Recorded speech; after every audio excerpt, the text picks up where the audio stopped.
Welcome to this edition of the English Opens Doors program Volunteer Spotlight Series. I'm your host, Sandra Pina, and I'm a member of the National Volunteer Center, which is part of the English Opens Doors program, and we bring native and near-native volunteers to serve as teaching assistants in Chilean public schools. Today, I'm joined by Madeline Aase, and she is a current volunteer, and she's going to be speaking about her experience with you all today. Maddie, would you mind introducing yourself? Of course. Hello, I'm Madeline Aase. I'm from Prior Lake, Minnesota. I'm a recent college graduate. I graduated in May from the University of Wisconsin-Eau Claire in Eau Claire, Wisconsin, with a degree in special education and elementary education. I chose to come to Chile to teach through the English Opens Doors program as kind of a bridge between graduation and then starting my real career. So that's a little bit about me. All right, thanks for joining us today, Maddie. So we're going to dive right into this interview.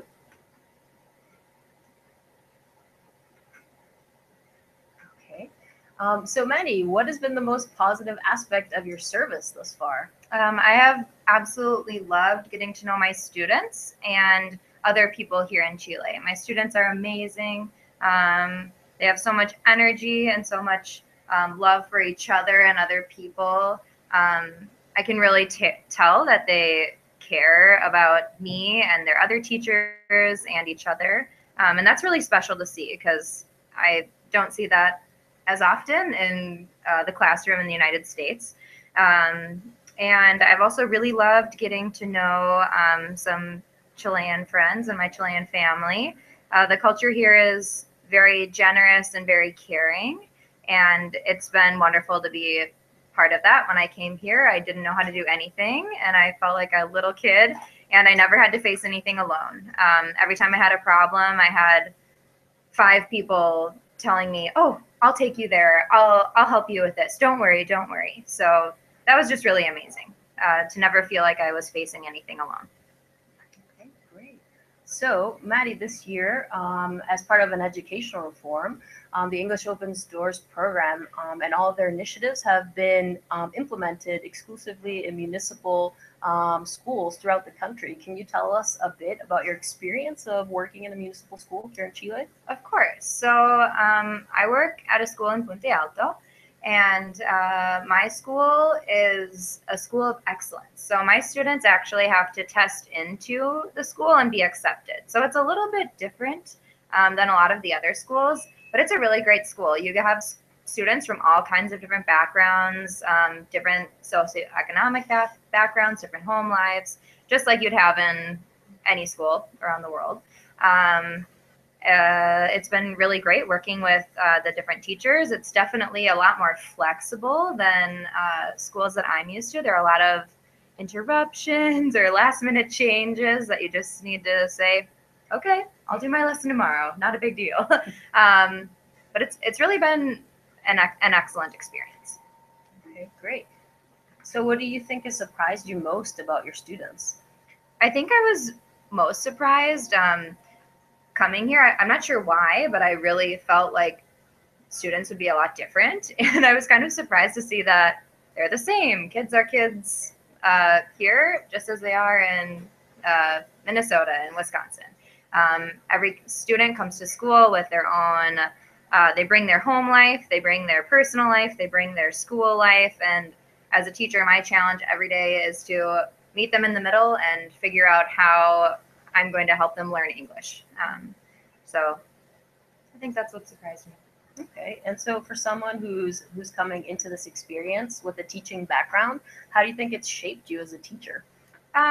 So I think in the United States, we have a really heavy focus on standardized test scores and tracking students with data and trying to find the little minute details that are making a student not be able to learn. And I think that right now that's really stressful because it kind of takes some of the fun out of teaching because you're just always focused on how do I get this student to achieve better? How do I get this student to, how do I remediate this area? And I think in Chile, that's still really important. But I think being English assistant has helped me focus more on the fun side of teaching and thinking, okay, so I have some students that are really advanced and I have other students who are really basic. How do I create a lesson that can help both of those groups of students learn, but also be really fun and engaging and make them want to come to my class? And I hope that's something that I can take back to my life in the States too, is making it fun and effective. Okay, awesome, great. So can you tell us more about your experience outside of the classroom? What is the experience of living in Chile been like? It's been really great. I live with a host family. I have a mom and a dad, a sister Nicole, and a brother Alfie. From the moment I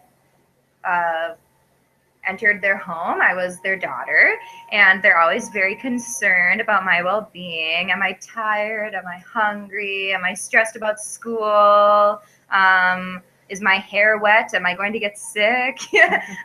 So they've really treated me as part of the family, which at first was a bit of an adjustment because I'm coming from living with friends for the last 5 years and completely taking care of myself. So it was a bit of an adjustment, but it's so nice to have people who love you and care about you in Chile, because being so far away from family, sometimes it's hard, and being so far away from friends and knowing that you have that support system and people who really truly care about you is really great. And it definitely outweighs the adjustment period.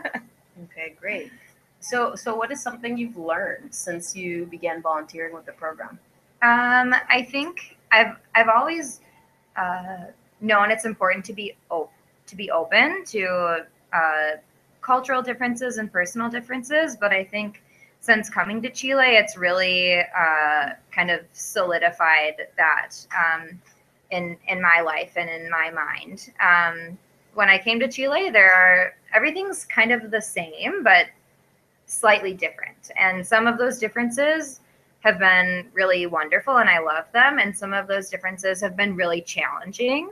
And I think that being here has helped me think of those differences that are more challenging as differences and not necessarily better or worse, but just different, because we're in a completely different part of the world and things have happened in this country that are different than things that have happened in the country that I'm from. And so I think that that's what I've learned most, is just being open to differences and not making snap judgments, but really trying to understand. Mm-hmm. Great. So Maddie, for those viewers who are watching, who are considering applying, what key piece of advice would you give them? I would just remind them and say that when you come here, you're going to have to adapt a lot. Pretty much everyday life has slight differences that you're going to need to adapt to, and your habits might change a little bit. But it's also really important that although it's really important to make an effort to adapt, it's also important to check in every once in a while and make sure that you're not adapting too much. I think it's still really important, if exercise is really important to you, that you're making sure to do that every day. Or if talking to your family is really important, making sure that you're still doing that. Or maybe you don't like staying out really late and that you're getting enough sleep. And just making sure that you're prepared to have some conversations with your host family and explain, well, this is normal for me, and I need to make sure that I keep doing it because it's important for being happy. So just making sure that you're still doing that and taking care of yourself. Okay, great. So Maddie, it looks like we actually have some questions here from our viewers. So we're going to go ahead and answer those. Okay. Let's take a look here.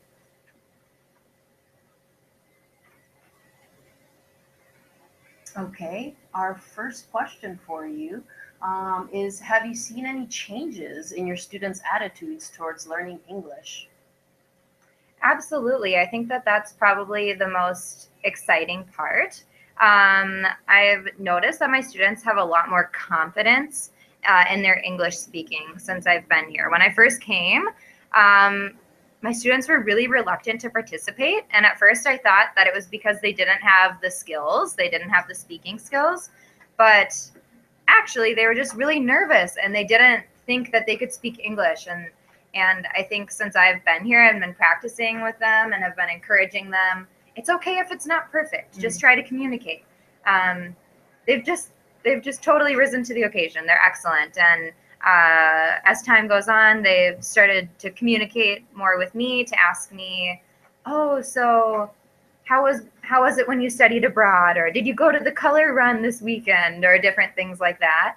And that's really exciting because that's the whole point. The whole point is to get the students to a place where they feel confident in their speaking. So if they did travel or if they did want to study abroad, that they feel like they can do it, because that's overcoming that obstacle is like the greatest one, I think.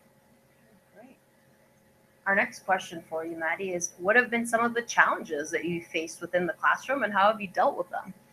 I think my biggest challenge, especially coming as a teacher from the United States, where we have very rigid curriculum, is at my school, we don't have an English curriculum. So my host teacher actually developed her own system of teaching. So there's no textbook. We don't have student workbooks.